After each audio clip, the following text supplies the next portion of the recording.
Hello friends, good morning. તો ભાઈઓ બહેનો અને બનેવીઓ કેમ છો? મજામાં? અત્યારે વાગ્યા છે બોસ, એટલા બધા વાગી ગયા કારણ કે અમે બહુ જ મોડા ઉઠ્યા. એનું મુખ્ય કારણ એ હતું કે લાઇટ ગઈ હતી રાત્રે અને સખત આમ ગરમી. એક તો 42 જેટલી ગરમી તો રાતના ટાઈમમાં હોય છે, એટલે એટલી ગરમીમાં તમારે લાઇટ જાય તમારી કેવી વાટ લાગે યાર. એટલે બધાની રાત બગડી હતી અને સોસાયટીના બધા જ ઉઠી ગયા હતા.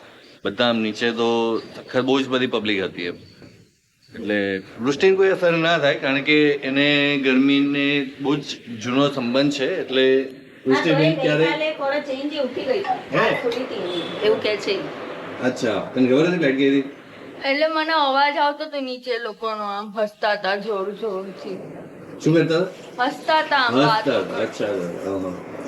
એટલે લોકો અમદાવાદીઓ છે ને મુસીબતના ટાઈમે હસીને એન્જોય કરતા હોય કે યાર અડધી રાત્રે નીંદર ઉડાડીને પણ લાઇટ ગઈ હોય અને લોકો પ્રેમથી વાતો કરે. જો તમને કે જેટલું બી કહું એટલું ઓછું છે. તમે એટલું બધું તમે બધાએ કમેન્ટ્સ મસ્ત કરી છે, એકદમ મોટિવેશન મળે એવી કમેન્ટ કરી છે. અમારા પરિવારની જેમ તમે વૃત્તિને મોટિવેટ કરી છે. બહુ બધા લોકોએ ફોન કરીને પણ કીધું છે અને બહુ બધા લોકોએ કમેન્ટ થ્રુ પણ તમે મસ્ત કમેન્ટ્સ કરી છે અને આમ આંખમાં પાણી આવી ગયા કે યાર આટલો પ્રેમ પણ છે એમ. તો બહુ જ ખુશી થઈ. Thank you very much. ખૂબ આભાર. તમને જેટલો આભાર કહું જેટલું તમને થેન્ક યુ કહું એટલું ઓછું છે. તો thank you very much.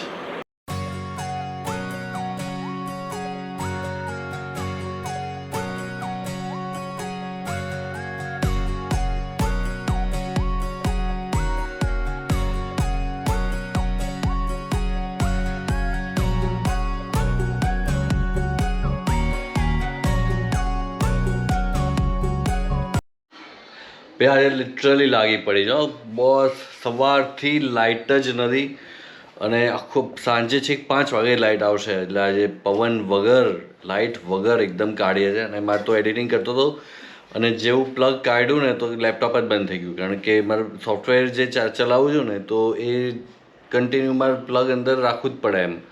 I don't know. હવે આખો દિવસ એડિટિંગ વગર આજે બ્લોગ બી નહીં મુકાયા બોલે એના હિસાબે. હું ચાલતો યાર. એ તો 4 કલાક કાઢવાની બાકી છે ભાઈ. 5 વગાડવાના પછી છેક લાઇટ આવશે. જે લોકો નાના ગામમાં તો લાઇટ હોતી જ નથી, અદરવાઇઝ આખો દિવસ એમને એમ કાઢવો પડતો હશે તો કેવી રીતે કાઢતા હશે નહીં? તો અહીંયા થોડી વાર માટે બી જાય. પહેલાં તો એવું હતું કે અઠવાડિયામાં મતલબ સૌરાષ્ટ્રમાં એવી રીતના અઠવાડિયામાં 1 દિવસ 2 દિવસ એવી રીતના લાઇટ જાય જ જાય એમ. એ આખો દિવસ તમારે એવી રીતે કાઢવો જ પડે. પણ જ્યાં ના જતી હોય ને ત્યાં જાય ને તો બહુ અઘરું પડે. એટલે એમ થાય બહાર જ નીકળી જવાય નહીં? આઈડિયા તો સારો છે, કરીએ એવું કંઈક. શું વૃષ્ટિબેન, મજા આવે લાઈટ વગર? કેવું લાગે છે? મને ચાલે છે. ચાલે છે, વાંધો નથી આવતો ને? હા, તો અમે તો ગરમી આમે બહુ ગમે છે એટલે વૃષ્ટિને તો ચાલે એમ. પેલા કોચીનમાં રહેતી ત્યારે ત્યાં લાઇટો બહુ બધી જતી જશે ને? જતી હતી ને પેલા? હા, એટલે આને પ્રેક્ટિસ છે, વાંધો ના આવે. સારું, ચલો પેટ પૂજા કરીએ. ગરમીમાં ખાવું પડશે આજે, નકર તો પંખા વગર 2 મિનિટ ચાલે ના. Hello friends, good evening. તો ભાઈ અત્યારે અમે જઈએ છીએ, ફરી પહોંચી ગયા છે લિફ્ટમાં અને હેલો ગુડ ઇવનિંગ કરવાનું ચાલુ કર્યું છે. તો અત્યારે અમે જઈએ છીએ, અત્યારે લાપીનોઝમાં જઈએ છીએ પેટ પૂજા કરવા માટે અને વૃષ્ટિને અત્યારે એટલા પસંદ જાય તો એનું પાર્ટી માટે. અને ત્યાર પછી અમે જઈશું મૂવી જોવા મારું મન તારું થયું, જેમાં મારો નાનકડો રોલ છે. તો બસ એ જોવા માટે એના પછી ત્યાં જઈશું અમે. 10 વાગ્યાનો શો છે અને એટલે ઇન શોર્ટ આજે 2 સેલિબ્રેશન છે. એક વૃષ્ટિબેન માં કે પાસ થયા એની પાર્ટી છે અને બીજું કે અમારા પારેખ સાહેબનું પિક્ચર આજે રિલીઝ થાય છે. નાનો રોલ છે તો શું છે રોલ, ધેટ ઇઝ ઇમ્પોર્ટન્ટ. તો 2 સેલિબ્રેશન છે જે અમે આજે એન્જોય કરવા જઈએ છીએ, સેલિબ્રેટ કરવા જઈએ છીએ. તો આજે કદાચ બહુ જ બધા સ્ટુડન્ટ ગઈકાલે તો એક્ઝામ ખાલી રિઝલ્ટ આવ્યું. આજે બહુ જ બધા સ્ટુડન્ટ પાર્ટી કરતા હશે બહાર.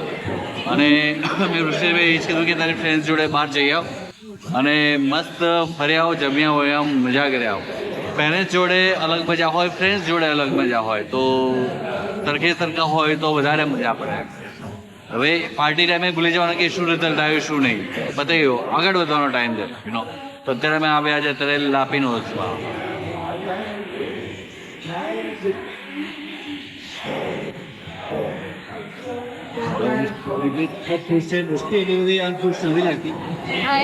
બધાએ જેટલા મેસેજીસ કમેન્ટ્સ કરી એ વાંચે છે અત્યારે વ્યા અને અત્યારે લાપીનો એક જ પેક છે. હવે આ ટાઈમે એવરી ટાઈમ પેક હોય છે કે નથી ખબર એ હોય છે કે એટલે પેક છે કારણ કે આજે ફ્રાઈડે છે, 1 ઓફર હોય એટલે આજે પેક છે. હા એ મને યાદ ના આવ્યું કે એક ઉપર એક ફ્રી હોય આવે તો એટલા માટે આજે ફૂલ છે. જો તમે ઘરે ઓર્ડર લખાયો તો તમને 2 કલાકે ઓર્ડર મળે, પણ અહીંયા તરત તમને ગરમ પણ ખાવા મળે અને વહેલું મળી પણ જાય, એટલે 2 બેનિફિટ જોડે છે. એટલે અહીંયા આવીને જ પિઝા ખવાય. ઓર્ડર કરીને તો તમારે જો ટાઈમ ના હોય તો તમારે ઓર્ડર કરી શકાય, અદરવાઇઝ તમારે અહીંયા આવીને ખાવાની વધારે મજા. અને અમે અત્યારે ઊંચી સીટ ઉપર બેઠા છે એકદમ, કારણ કે આખું પેક હતું અને આખું આમ નવો એક મજા આવે છે ઉપર બેસવાની.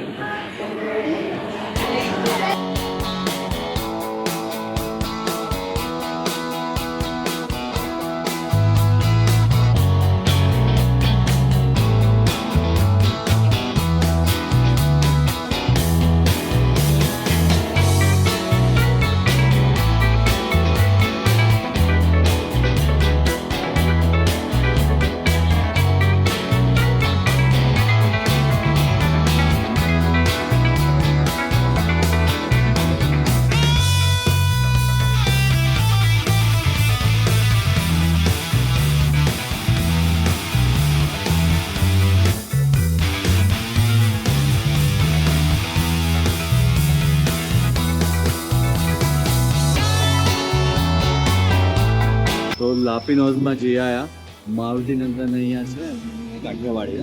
આપણે એકવાર જઈશું કાઠિયાવાડી, પંજાબી બધું જ મળે છે, હા. ચાઇનીઝ બી મળે છે. મારુતિ નંદનમાં જઈશું આપણે એકવાર. આપણે દર વખતે ઘણીવાર હાઈવે ઉપર જે છે ને એ મારુતિ નંદનમાં જતા હતા, પણ અહીંયા ક્યારેય ગયા નથી, એટલે એકવાર અહીંયા ટ્રાય ડેફિનેટલી કરીશું. કારણ કે બીજા મારુતિ નંદનમાં ખાટલા ઉપર બેસીને જમતા અને ખુલ્લા વાતાવરણમાં એમ, પણ આ છે એ બંધ છે, એટલે 4 દિવાલની એની અંદર ખાવું પડે એવું છે.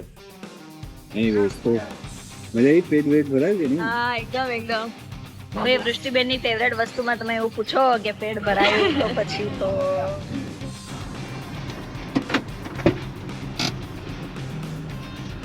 હાય જાગે બચ્ચી બેઠ જા. પાછળ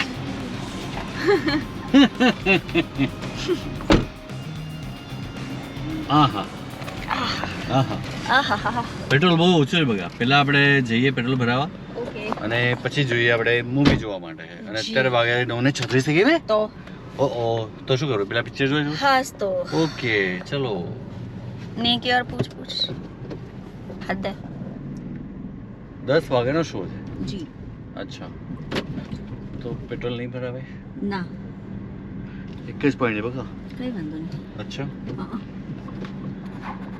અત્યારે તો ભાઈ લાપીનોઝમાં કલાકનું વેઇટિંગ હતું. અમે જ્યારે નીકળ્યા ને ત્યારે બીજા બધા આવતા હતા, એ લોકોને કલાકનું કહેતા હતા, કારણ કે આજે બુધવાર ને એટલે એક ઉપર એક ફ્રી, એટલે જોરદાર.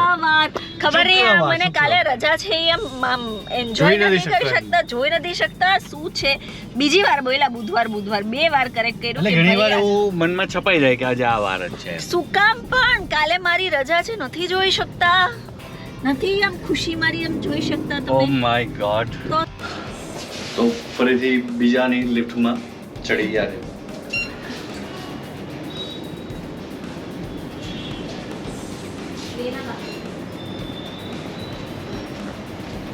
लेना अभी बाकी है मेरे दोस्त.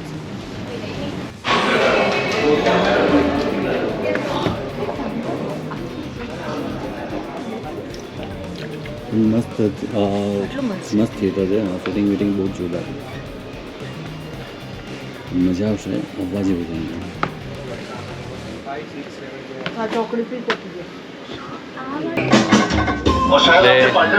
એક ટિકિટના અહીંયા 140 છે અને મારું મૂવી એ નાનો એક મારો રોલ છે આમાં, મારું મન તારું થયું, તો મજા આવશે જોવાની મોટા સ્ક્રીનમાં. અમે તો પગ લાંબા કરીને બેસી ગયા. જો પપ્પા જો જોરદાર અહીંયા પર વાવ, શેનું આમ જો સુઈ ગયા.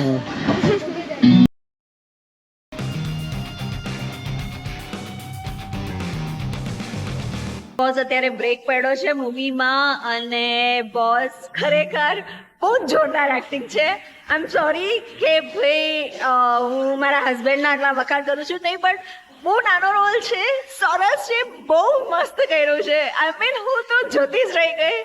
It is really very good. તો પ્લીઝ તમે એકવાર જોજો આ મૂવી અને ચોક્કસ કહેજો કે પારેખ સાહેબનો રોલ તમને બધાને કેવો લાગ્યો. તો ભાઈ અમે ફરીથી આવી ગયા લિફ્ટમાં પોણા અને વાગે. બોસ બહુ મસ્ત એક્ટિંગ હતી. જેમ મેં તમને લોકોને પહેલા કીધું બ્રેકમાં કે બોસ જોરદાર એક્ટિંગ કરી છે અમારા પારેખ સાહેબે.